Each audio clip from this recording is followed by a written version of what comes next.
we are focusing too much on the second member of the Trinity. It's all about Jesus. It's all about what he did, all about what he accomplished. It's all about his, I guess what we can say is humanity. Okay, critically is human nature in relation to God historically.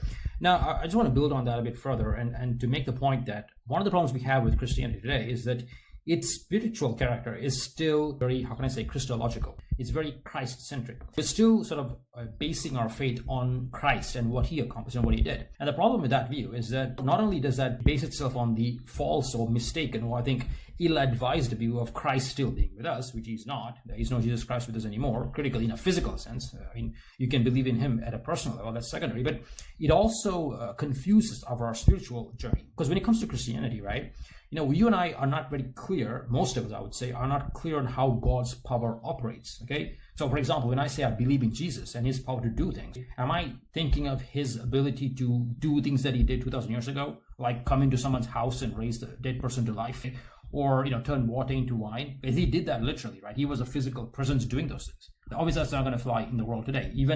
I don't think even spiritual people can claim that. Okay, you and I cannot perform miracles. Even the bishops, the popes, the pastors, and so on. Of course, there are people who claim this, but these guys are major scam artists, so it's not even credible.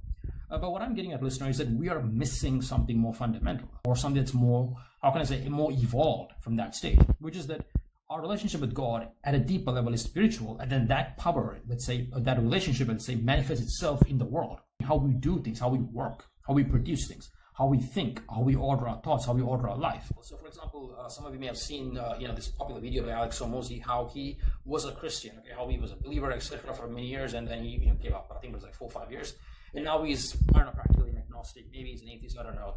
And now he's just very business focused. And if you look at his content, if you watch his videos, this guy just thinks money, okay, business and growth. Now, I think you can say, well, yeah, it's sad. I mean, this guy could still be a believer, but now he doesn't even. It seems agnostic, right?